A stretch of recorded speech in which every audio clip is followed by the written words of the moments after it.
All right, guys, welcome back to the Pocket Mads channel. It's Maddie here. Guess what? Paradox Drive released already. It released actually last night. We didn't do a live stream for the set release. To be honest, I kind of thought the set was releasing today. I just had my dates wrong. I've been really busy all over the place, so I apologize. We didn't do a live stream for the set release. However, since the set is out, we have the full set list. In today's video, we're going to be doing a kind of a comprehensive set review, a meta review of all of the new cards that are coming in this set or have come out already in the set. And then tomorrow on Friday's video before the weekend and before PMPT number 33, which is Saturday noontime, definitely go and register for that. It's the first new tournament of this new season. That being said, tomorrow we're going to do like new decks. So I'm going to highlight some of the new decks and new strategies. And we'll talk about the deck list tomorrow. But today I just wanted to get out the set review. Honestly, what I normally do is like I'll do the release live streams and I'll record like my set review immediately after the live stream. So we kind of do like a double upload on that first day. We're not doing that this time. I apologize, but you'll get the deck lists tomorrow. Anyway, yeah, B3A, Paradox Drive. It has been released. I've heard a lot of interesting interpretations of this set. I certainly have my own opinions. It's a very different set from maybe some of the other sets in the past. So, maybe diverting expectations a little bit. This might not be the type of set that some people expected it to be. That being said, we'll break it all down and I'll share my opinions. Feel free to comment down below, share your opinions, some insights about what you think about these new cards, particular new strategy ideas, things like that. I love to hear you guys down in the comment section below. This might be a bit of a longer video. We'll kind of go through everything that I believe is sort of worthwhile mentioning. This is a mini set, so it's not like an entire set. But anyway, let's dive right into it. So the first thing that I'm going to do is actually skip down and cover the trainer cards because that provides sort of important context for the Pokemon because that's typically how it goes. So to be honest with you guys, most of the trainer cards that we got in this mini set were already revealed in the announcement trailer. Things like the Ancient Booster Energy, which gives Ancient Pokemon plus 40 HP. This is definitely a relevant card. We'll talk about it a lot. For me, the biggest calling card for these ancient Pokemon is that they are relatively high HP basic Pokemon. Most of these are single prize Pokemon. When you attach an ancient booster to them and you combine it with something like a starting plains, all of a sudden plus 60 HP on some of these basic Pokemon really feels quite strong, right? Like to have 180 HP single prize basic is like kind of crazy. So I do feel like this is a pretty valuable card. And I do think that it's definitely an example of kind of a power creep type situation. We'll have to see if the ancient Pokemon find their way into relevant strategies this season, but this tool card is very good. Now, on the contrary, Future Booster Energy Capsule is definitely also a good card. It's plus 20 damage to the active Pokemon. It's always nice to be able to deal 20 extra damage. However, I don't know if this is as valuable as 40 extra HP. You know what I mean? Like, just inherently speaking, I think that when it comes to the breakpoints and the particular value add of playing these basic Pokemon, these new basics, having plus 40 HP is a little bit better than dealing 20 extra damage. That's sort of my initial opinion, but certainly not a bad card. We talked about Professor Sada and Professor Turo. Sada's a really interesting one. Now that we've gotten the full set release, it really feels like there's limited synergy for this particular card. I think that at the end of the day, it's going to play a lot like and be used a lot like Lusamine was for Ultra Beasts, but specifically for ancient Pokemon. I think the main difference with Sada is that, you can use it if you only want to sort of bring back a single energy. But if you are playing multiple energies in a deck list, it does also work. But I think this card provides enough value to just grab one energy out of the discard and attach it to one of your ancient Pokemon. Like even just a single energy is somewhat worthwhile. So this is definitely not a terrible card, but the fact that it's 3 energies and 3 different types of energies, it feels like, synergy or I guess support for like multi-energy decks, but it's not enough to really make those types of decks that relevant, particularly given the example of ancient Pokemon that we have, but we'll talk about it in a little bit. Turo is also an interesting card. There's not a lot of, again, scenarios and synergies where, you would kind of want to scoop up a future Pokemon and shuffle it back into your deck. There are some scenarios of it. It's certainly not a terrible card, but I just don't really know if, again, there's going to be a deck entirely built around future Pokemon. It's one of those things where we're just going to have to see if these cards are relevant enough. They are cards that are very specific to like a core strategy, and if that core strategy just isn't good enough, then there's really no reason to be playing these supporter cards. But we'll have to wait and see. The effects certainly aren't that bad.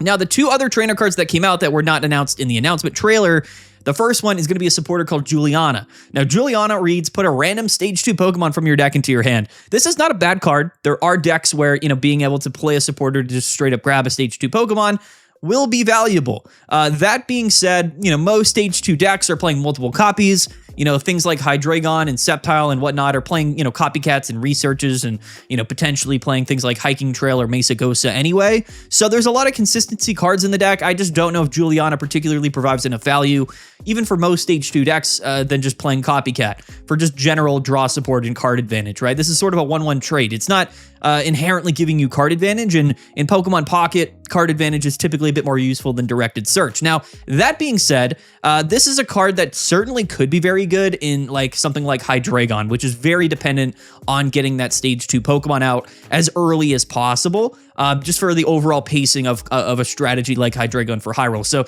Juliana, maybe a one-of into Hydreigon, could be a bit scary, could put Hydreigon a little bit farther over the edge. Other than that, it's just a generally okay card. I don't think it's anything too crazy. But next up is Area Zero, a new stadium card that I actually quite like. This reads, once during each player's turn, that player may shuffle a basic Pokemon from their hand back into their deck, and if they do, they draw a card. Now, again, from a card advantage perspective, this doesn't seem to be that valuable, right? You're trading a card to see another card. But keep in mind, there are decks that play many basic Pokemon, right? You only have 4 bench spots available. Things like Altaria, there's actually a lot of examples of this. It's hard to describe, but maybe even something like, Oricorio Magnezone, which might incorporate the new Miraidon. There's just a lot. A lot of decks play extra basic Pokemon for consistency reasons. So especially in the mid to late game, or even sometimes in the early game where you have your board filled with all of the basic Pokemon that you need, being able to trade off one of those kind of useless basic Pokemon in your hand to see an extra card every turn is actually pretty advantageous. So I do like the Stadium card. This is something that can be really clutch. Let's say, you have that extra Chingling in your hand that you don't need to bench. So you can kind of just swap it, draw a card, you end up drawing into a copycat or a research, and it's honestly a really nice consistency card, but it's not going to be that relevant in decks that just aren't playing a ton of extra basic Pokemon. So I actually do like Area Zero. We'll have to see if it finds its way into decks. I do think that this could be similar to a Hiking Trail situation where certain archetypes just get boosted by consistency. And as we know, some decks play their own stadium cards that are pretty crucial to their strategy. So being able to play your own stadium card oftentimes is sort of a counter counter meta benefit, right? Being able to kind of counterplay. Anyway, that's all of the trainer cards. So, nothing too crazy. No actual item cards in this mini set, which is kind of crazy. But that's the context there. Let's get into the Pokemon. So, we'll cover the things that I think are relevant. I don't think I'm going to be missing anything by skipping over some of these Pokemon because a lot of them are kind of throwaway Pokemon. But let's just get right into it. So, let's start off, again, we did get this Masquerain. This is the type of card that I'm just not really going to showcase. Some of these cards might be useful and certainly playable in certain decks, but they're not, we're not going to spend all day analyzing every single card, basically. But let's talk about the ones that are a bit more relevant. Let's talk about Brute Bonnet. So, again, there's a lot of ancient Pokemon and future Pokemon in this set, but you got to keep in mind, specifically for these ancient Pokemon, is that they're basic single prize Pokemon, aside from the 2 EX ancient Pokemon. And something like a Brute Bonnet, right? Which this attack, and let's just look at this attack, right? Spirited Smack, it does 90 damage for a grass and a colorless. You flip a coin, if tails, it doesn't do anything. So it's 90 damage for 2 on a basic. In every aspect, this card just doesn't seem that good, right? At first glance. But every single ancient Pokemon that we take a look at today, we have to kind of play under the context of, what if this Pokemon had 60 extra HP? Because that is sort of a core defining factor of all of these ancient Pokemon. So, all of a sudden, something like a Brute Bonnet, isn't really that bad when it has 160 HP and it's a basic single prize Pokemon, right? That in general is really strong. Being able to live a hit from even Mega Pokemon kind of just buys you an additional turn, right? Let's just say you do go up against an Altaria or a Lucario or whatever, and they can't actually KO you by the time they do get set up on turn 2 or turn 3. That buys you an extra turn, right? And also keep in mind, with Professor Sada, we can, reconsolidate or reuse those energies even if we do get KO'd. So, something like a Brute Bonnet, again, at first glance, doesn't seem that strong, but all of these ancient Pokemon are actually quite strong when you consider the amount of HP that they'll likely have. And here's Slitherwing, the other grass ancient, 120 HP, meaning, at full charge, this thing's going to have 180 HP. on a single prize basic Pokemon. That's again, I just want to stress that, because again, these cards at first glance don't seem very strong, but then you're like, wait a minute, that is kind of broken. 2 grass, 1 colorless, Wildly Rife, 120 damage, and it does 62 itself. So again, not a very strong attack, but when it has 180 HP, it's kind of aggressive. And again, you know, they're ancient Pokemon, so you can kind of conserve energies or, you know, bring energies back to set up these Pokemon. Next up is a future Pokemon, Iron Moth, for 1 fire, 1 colorless, 90 HP basic. The future Pokemon don't get extra HP other than, of course, just the plus 20. Technically, you can go plus 40, right, with Giant Cape and Starting Plains, but you don't get access to the Ancient Booster. Thermal Gust is the attack here. Flip 3 coins. If one of them is heads, this attack does 20 more damage. If 2 of them are heads, it does 50 more. And if all of them are heads, it does 120 more. So one thing you're going to notice about most of these ancient and future Pokemon is they kind of rely on coin flips, which doesn't feel great. So a lot of the cards in this set are kind of determined by coin flips, which, you know, just in general doesn't feel very great from a competitive setting. I don't mind Iron Moth. It's certainly an interesting card, but, you know, there you go. Okay, next up, we do have this Golduck with Psychic, so there's that. It's honestly not that bad of a card, but again, we're not going to spend time talking about it. We did get a new Vaporeon inbound during your opponent's next turn. They cannot retreat. Another kind of throwaway card. Floatzel, kind of a throwaway card. Frostmoth, a bit of a throwaway card. Now let's talk about Iron Bundle. This was a card that was announced in the trailer. It has sort of a companion ancient Pokemon being Fluttermane. They're both very similar.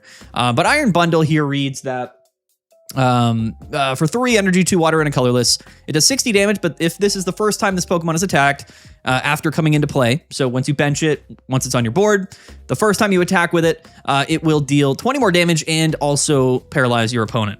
Now, when I saw Iron Bundle, I initially was like, I just don't really feel like this is a card you would build an entire deck around.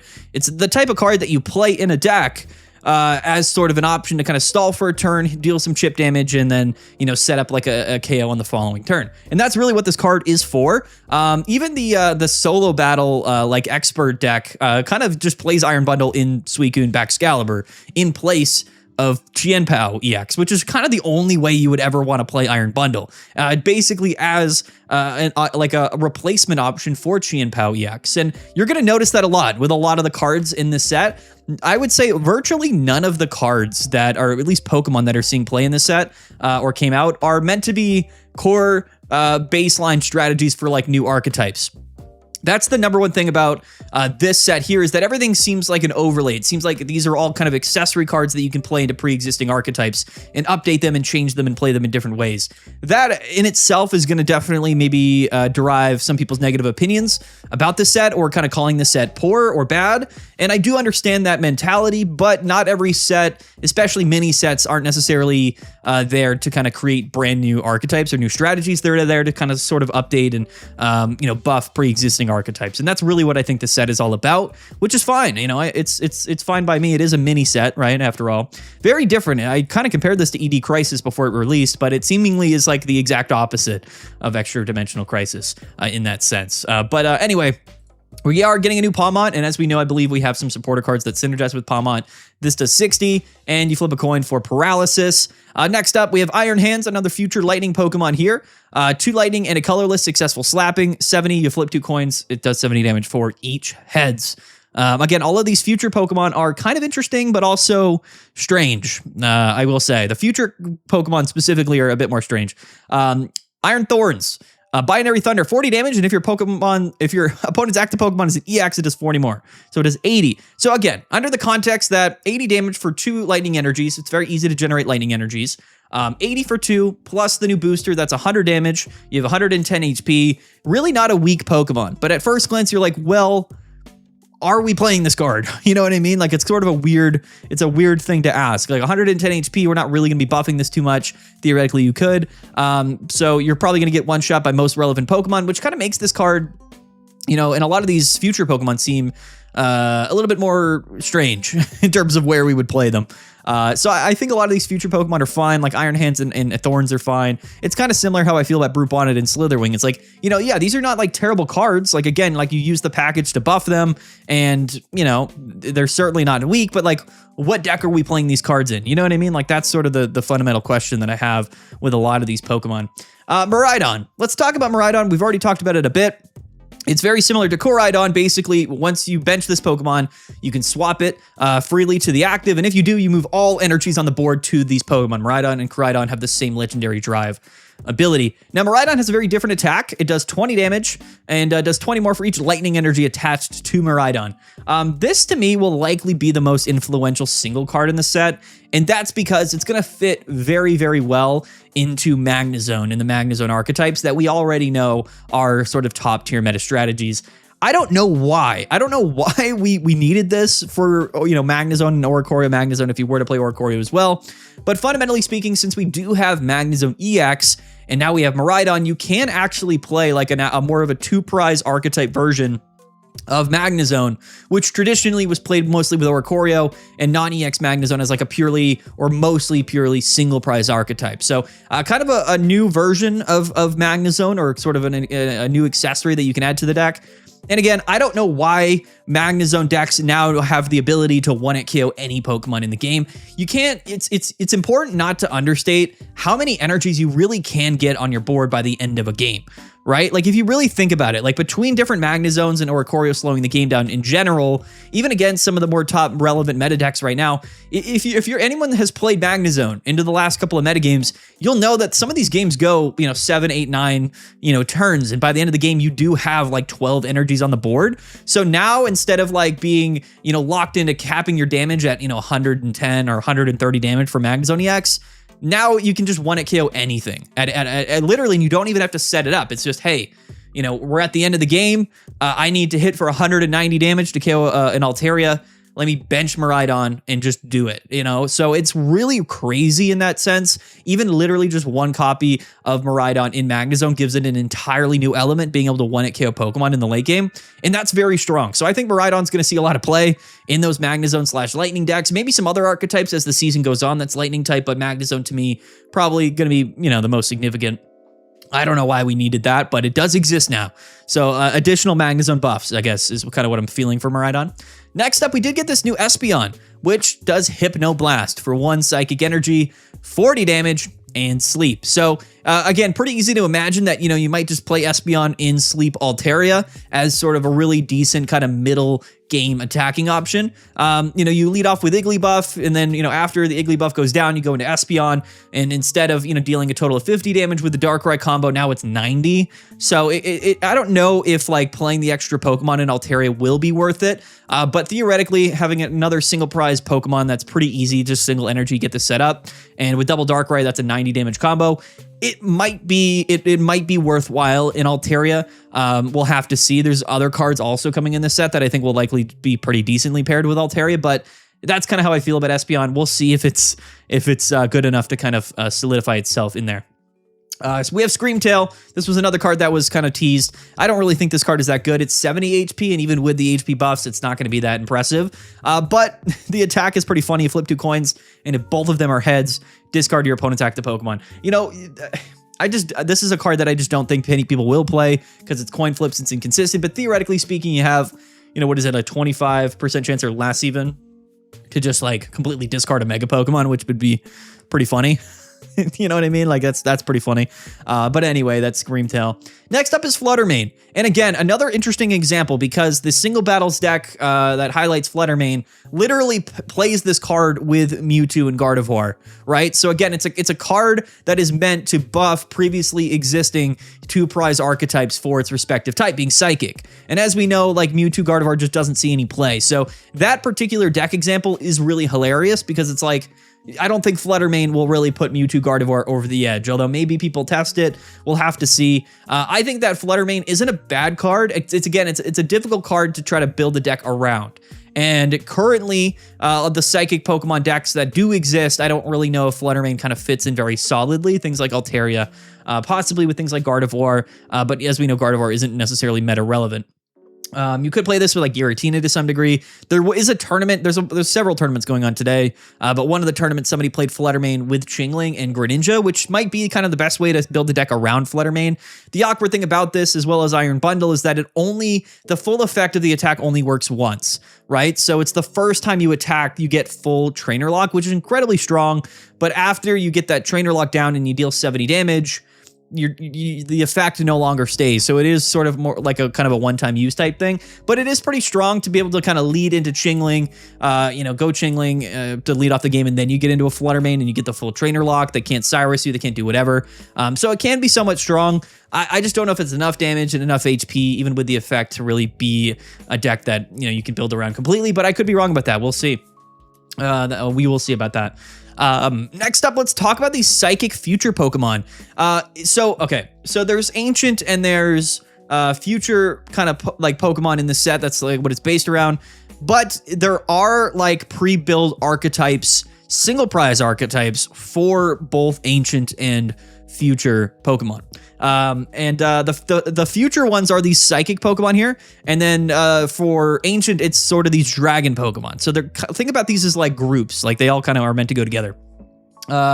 First off is going to be Iron Valiant, and this does provide a lot of context to other future Pokemon, but as you'll see, it's mostly relevant for this particular package that we're about to talk about. Iron Valiant, psychic, basic Pokemon here. It's got a pretty broken ability, Future System. Attacks used by your future Pokemon cost 1 less colorless energy.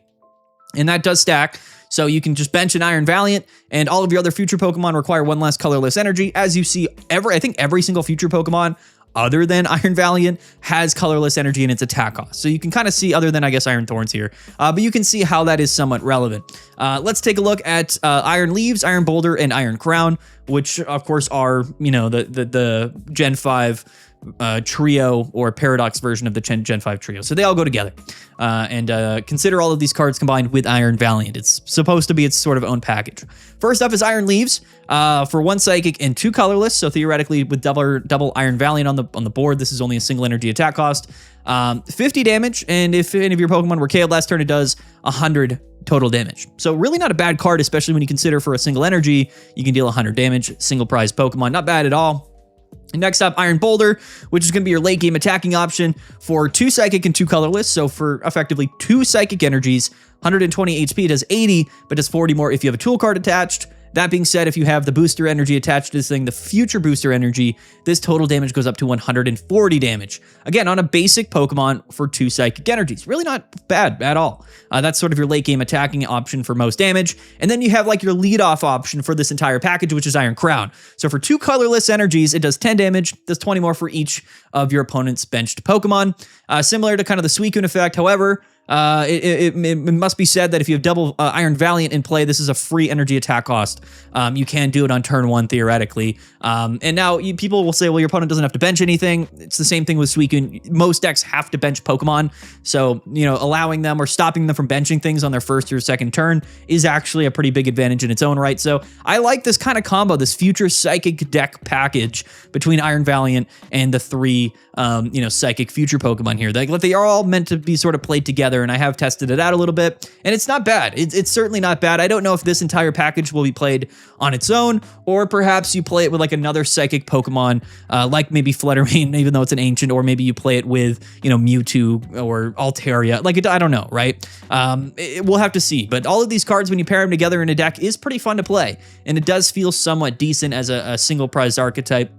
Maybe it kind of fits in with some others. But anyway, this is Garganacl, as well as we saw Stage 2 Pokemon. Pokemon Checkup, you heal 10 damage. It's not a bad card. I just don't know if this will ever really see play, if it's worthwhile to see play in certain decks. But I could see it. You could play Garganacl and you could play Koraidon. There's a lot of healing. That's the thing about these ancient Pokemon. And is that they can get a lot of HP with things like Lucky Ice Pop and the Garganacl healing. It could be interesting. It's something to test out. But let's talk about Great Tusk, which I actually think this card's kind of broken. Again, you gotta bear with me here. So basic Pokemon, 120 HP. It is a fighting type, so we have access to all of the new fighting type buffs available. And you can pair this with Koraidon, which is also an ancient Pokemon, also fighting type Pokemon. But this thing here, 120 HP, weak to Psychic and not weak to Grass, which is crazy. 2 fighting energies, Shanking Stop. It does 80 damage, and it does 20 damage to each of your benched Pokemon. Now, that downside really isn't even that big of a deal, and we'll talk about it. I tested this recently because I genuinely was curious. I was like, well, hold on a minute. A Great Tusk here for 2 energies does 80 damage, but with Ancient Booster and with starting Plains in play, this thing has 180 HP. a 180 HP single prize basic Pokemon that if you go second, starts hitting you for 80 damage on your second turn. Not only that, but you can play, Pokemon Center Lady, you can play Lucky Ice Pops. And the thing about Iron Tusk is that you don't really have to bench anything, or at least like an EX Pokemon, because if you pair it with Koraidon, you can sort of just use the Koraidon and get it set up on the same turn that you bench it, right? So to me, like, this is a Pokemon that's meant to be a leadoff Pokemon for Koraidon, and I did test that archetype, and it generally feels actually kind of broken. 180 HP on these single prize Pokemon, you're going to live like through 2 or 3 turns, so you can't even chain together multiple Great Tusks, and then once they're about to go down, you just go into Koraidon.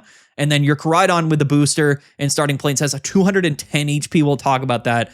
So I actually think Great Tusk is pretty interesting. And again, you have to look at these ancient Pokemon under the context of what if we had 60 more HP. And in the case of Iron Tusk, that's a pretty big deal because nothing is really one at KOing you in the metagame. And even if they did or whatever, even if you go down, you're only worth a single prize, which is just insane. Sandy Shocks is a little bit less good. 3 energies in the attack cost and 100 HP. So 20 less HP, 1 extra energy in the attack cost. This is Pull In and Pound, which is a absolutely crazy attack name. We're not going to talk about it. Switch in one of your opponent's bench Pokemon to the active, and if you do, this does 50 damage to the new active. So it's basically a Cyrus plus 50 damage combo. It's not terrible, but there's not a great way to set this thing up. It does have 1 colorless energy in the attack cost, so you could use Professor Sada. It's an interesting card, but I don't think it's as relevant as Great Tusk. Now let's talk about Koraidon. Again, given all the context that we've talked about, it's the same thing as Miraidon, except the damage here is capped at 110, and you do discard the top card of your deck, which is important to note because Koraidon is not something you really want to get out and use until like the end of the game. This is like the last thing you want to get into play because it does discard some energies when or discard your top of your card of your deck when you attack. 110 damage isn't that much, but we do have Karina. We have Karina, and we also have Arena of Antiquity if you wanted to play those cards in the deck to buff this damage. But again, 150 HP. It's a basic 2-prize Pokemon that can boost its HP now up to 210 HP. 210. You play PCL, you play some Lucky Ice Pops, like this thing comes in and just starts hitting, and like you just like sometimes your opponent can't remove it in even 2 turns. Like it's actually not that bad. Now again, kind of limited in the decks that you would play this with. Great Tusk does make some sense. Technically, you could play Koraidon in any fighting type deck, but the weird thing about Koraidon, as well as Miraidon, is that there's really no reason to play these Pokemon in decks already playing Mega Pokemon because the Mega Pokemon are your kind of finishers, and like retreating your Mega to the bench into something else is never a viable strategy really because it'll just get Cyrus back up. So these really are, Miraidon and Koraidon are meant to be played like with other 1-prize or 2-prize Pokemon, and it's weird because currently in the metagame we just don't really have those types of decks, you know what I mean? So that's why it's going to be hard to really envision how we're supposed to be playing these cards because they really are, it's a very different type of strategy than what we've been playing since Mega Pokemon came out for the last, 5-6 months or whatever. I actually don't mind Koraidon. I really don't. I think it's somewhat decent, but I think Miraidon's probably going to be a bit more relevant, specifically just because you could play it with Magnezone and 1 KO, whatever. But anyway, 210 HP on the Koraidon feels crazy. Try it out yourself. We do have a new Weavile here. It's fine. It's totally fine. The Sableye, I think, was teased here. So Jeweled Gift for 1 colorless. You generates a random energy type. This might see a bit of a play with another EX Pokemon, which we will talk about later in the video, but I just don't really think it's as good as like Baby Pokemon, for example. We're getting a new Glamora. I'm not going to talk about Kingambit. Again, another card that's not terrible. It's just, in a game where Hydreigon exists, I just don't think Kingambit's very good. But anyway, let's talk here about Glamora, which has the Shattering Crystal ability. This is also not a bad Pokemon whatsoever, okay? So 90 HP, stage 1, single energy attack cost. So this is turn 2, evolve, especially when we go first, and we can hit for 30 damage, and now we poison. So it's actually a really valuable card.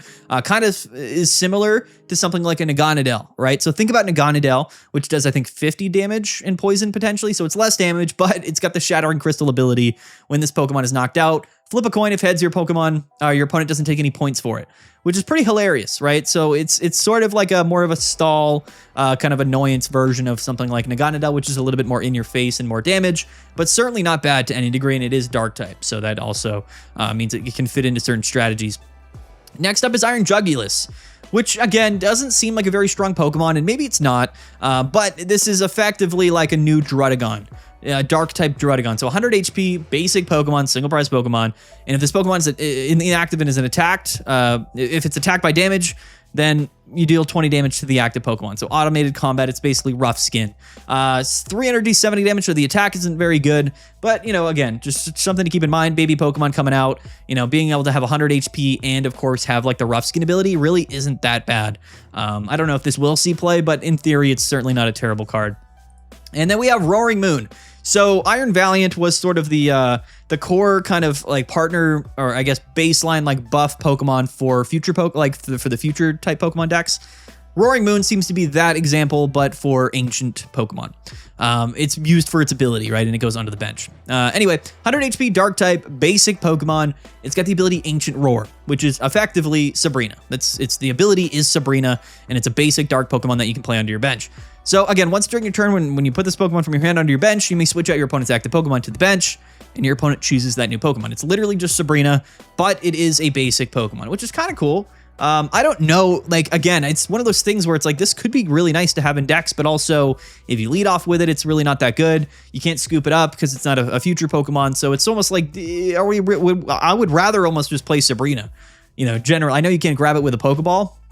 You can't grab Sabrina with Pokeball, but you also can't lead off with Sabrina in the active spot, right? So that's the thing here. It's an interesting card. I just don't know if it'll see that much play. Maybe it will. Honestly, who knows? Another future Pokemon, if we skip ahead here, is going to be Iron Treads, which is a future Steel-type Pokemon, 100 HP, 2 Steel and a colorless, 50 damage, flip a coin until you get tails. It does 30 more for each heads. This is more of a Pokemon I just don't think we'll really ever see play, I'll be honest. Anyway, we did get a new Altaria, which is a dragon-type single colorless energy Altaria. It does 50 damage. And flip a coin if tails. This attack does nothing, and if heads during your opponent's next turn, prevent all damage from and effects of attacks done to this Pokemon. If it didn't do nothing, like the problem with this is that sometimes it does no damage, and that, of course, just really isn't very good. I think the other single prize Altarias are just better because they're guaranteed to do something when you attack. Yeah, we did get this new Altaria. Okay, so now let's talk about Walking Wake, Gouging Fire, and Raging Bolt, which are sort of the 3 other trio Paradox Pokemon similar to, the Iron Leaves, Iron Boulder, and Iron Crown. And this is kind of why I said this. Like, these 3 Pokemon, including Iron Valiant, are kind of meant to go together as a single prize archetype for the future Pokemon, whereas these 3 Dragon-type ancient Pokemon are designed to be played together as sort of like a package with Professor Sada. So we all know what Raging Bolt does. This is the Pokemon that for 2 water, 2 lightning, and a colorless, you discard all energies and you just straight up knock out your opponent's Pokemon. Pretty cool. Could win you games. Definitely not too bad. And we do have Professor Sada to populate more energies onto this thing from our discard pile. So it's, it's not terrible. However, the Pokemon that we have to pair with Raging Bolt, in my opinion, could be a little bit better. The first one is Walking Wake, which for a fire and a colorless, and these are all ancient basic Pokemon, so we can give them plus 60 HP, which is pretty funny. And in that context, they are pretty strong. So consider Walking Wake with 170 HP. For a fire and a water energy, 60 damage, and you discard 1 energy from this Pokemon, and this attack also does 20 damage to each of your opponent's bench Pokemon. So a bit of a spread damage attack, a lower energy attack cost. This is sort of supposed to be the opener of this deck. And then we have Gouging Fire, which is sort of the mid-game Pokemon here, for a fire, a lightning, and a colorless, which is important to in the context here. Discard 2 energy from this Pokemon, and during your opponent's next turn, this Pokemon takes minus 30 damage from attacks. Now, again, this is somewhat decent because, again, you can't bring it up to 170 damage.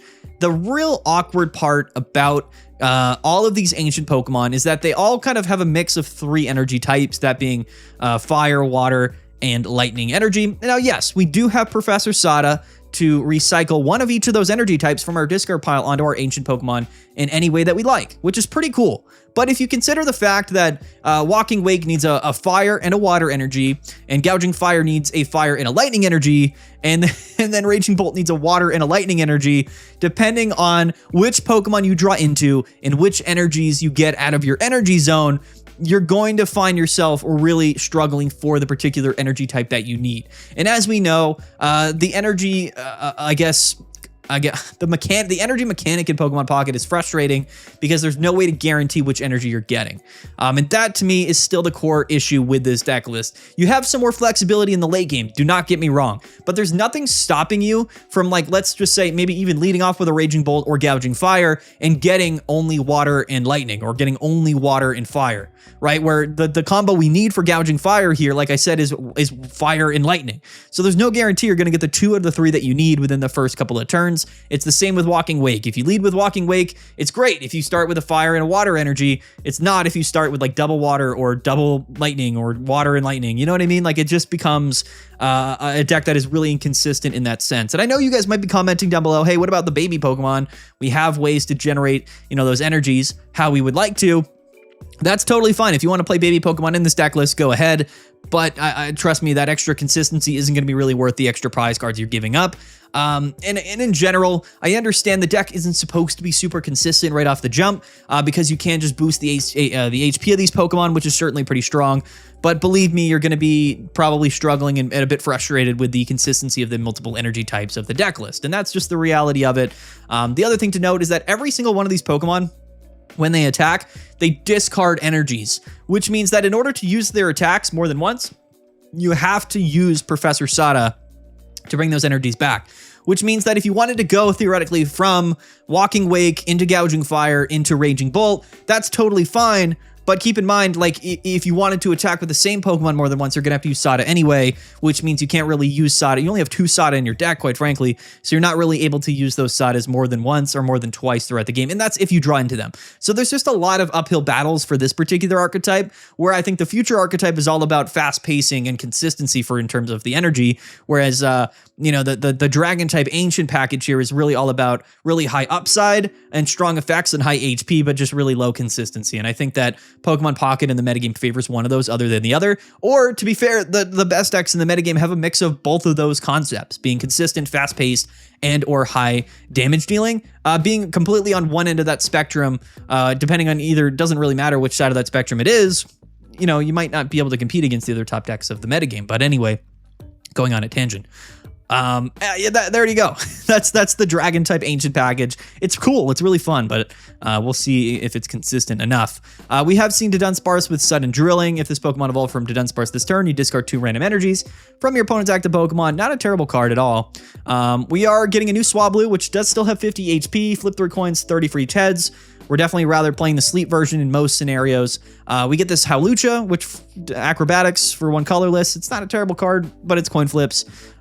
Really not a bad card at all, to be honest with you, but it's coin flips, so people aren't going to like it probably. And let's just kind of skip ahead, honestly, because the other colorless Pokemon aren't that relevant. Let's skip ahead to the last Pokemon we're going to talk about in the set, which is Terapagos. I think it's Terapagos EX. This card to me is actually quite strong. But it's really funny because let's read about this card. It's a colorless, basic 150 HP Pokemon, which is a really big upside, right? So colorless meaning it's, we can play it in really however we want to. And 150 HP, which is more than Arceus EX. So pretty tanky. You can starting Plains Giant Cape this thing, go to 190. Really not bad at all, 150 HP. The attack here, Prism Impact, which I actually really do like. 80 damage for 3 colorless energy, and this attack does 20 more damage for each type of energy attached to this Pokemon, and it is weak to fighting, which is kind of the one downside here, as we know fighting is pretty popular in the current metagame. But the attack is really strong. So let's just think about all of the different ways that we can generate different types of energies to Terapagos. You could play, and I think the solo battle challenge example plays things like Giratina and Ho-Oh and Zeraora, which is really funny, but also kind of makes a little bit of sense. Ho-Oh is a potential partner for Terapagos, but I always kind of struggled with Ho-Oh because it's like, is it really a Pokemon that we can rely on as like the opener? You know what I mean? And if you lead off with Terapagos, it's not going to be that great, quite frankly. But this Pokemon does have the potential to deal a lot of damage, like a very respectable amount of damage. Let's just say that, we get 3 different energies on this thing to attack, and let's just leave it at 3. That means that this Pokemon does 140 damage for 3 energies. That's pretty legitimate. 140 for 3 colorless energies. considering baby Pokemon, considering Zeraora and Giratina and Dawn combos, like all of the different things that we have available to us, Terapagos actually is pretty dangerous. There's a scenario really. Unfortunately, though, this is not an ancient Pokemon, so we cannot use Professor Sada to attach from our discard pile 3 different energy types to Terapagos. That would be broken. And I kind of expected us to get maybe something that broken in the set, but we didn't, luckily, to be honest. But even without, Professor Sada support, lots of different ways. We have, Elemental Switch, like I said, Zeraora. There really are just a lot of different things that we can use Terapagos with. And I think that this thing can hit pretty consistently upwards of 100 to 60, 180 damage, in that mid to late game. It's really not that difficult to do. Like, for example, you could play Zeraora, you could play, Magby and Mantike and Giratina, and then you could literally just play, the other energy types in your energy zone. And then by the time, I don't know, whatever the third or fourth turn comes around, Terapagos all of a sudden has 6 different energy types and you're dealing 200 damage. So this is a Pokemon that I don't know. It's hard to say because, again, it's multiple energies. It's kind of awkward. But at the end of the day, this thing does have the potential to deal an absolutely ton of damage. Really, all you need here are 6 different energy types, and you can kind of 1-hit KO anything in the game. And that's pretty cool. Really not that difficult, you might imagine. But you could play Juggler, so Juggler is another thing out there. You could Giratina, Zeraora, use Juggler to move those energies, because I kind of forgot about Juggler, but it does exist. So there's things that you can do here with Terapagos, which I actually do quite like. Maybe we kind of skip Ho-Oh, maybe we just play Giratina, Zeraora, and then like Mantike and Magby, and you play Juggler, and even if you lead Terapagos, you can kind of Juggler on turn 2 or turn 3 to Terapagos. It's something I want to test personally. Definitely not obvious the best way to be playing this Pokemon, but it does kind of open up a lot of creativity for deck building, which I think is pretty cool. And again, the damage potential is pretty high on this thing. Unfortunately, you are weak to fighting. That's definitely going to be a bit of a downside, but I'm really curious to see how this Pokemon performs because I really don't think it's going to be that bad. I think this is a relatively strong Pokemon. And I think that's pretty cool.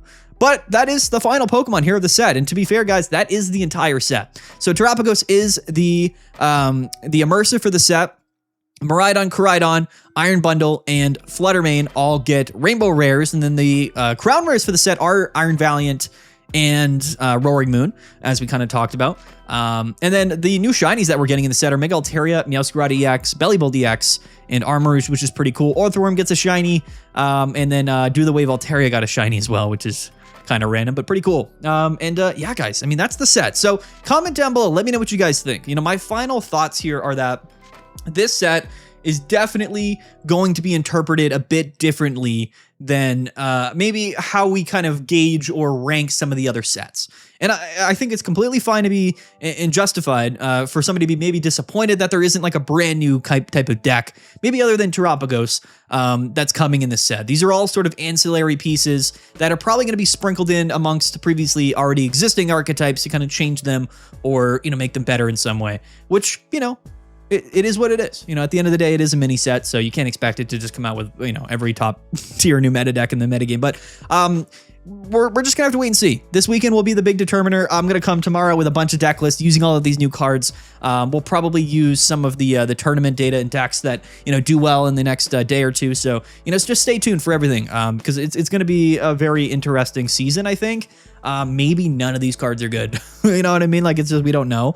There's a good, you're going to hear a bunch of people saying the set's bad. You're just going to have to wait and see. That's the reality of it. But, in the context of, hey, do we have any brand new, core strategies? Like, maybe not, maybe not, which, may be disappointing to some people, but comment down below. Let me know what you guys think. That's kind of all of my thoughts. I'm sorry I didn't do a set release stream. I forgot the set was coming out. I thought it was coming out today, but I was wrong, I suppose. Definitely go register for PMPT number 33, which is Saturday at noontime. We will be live streaming it this weekend.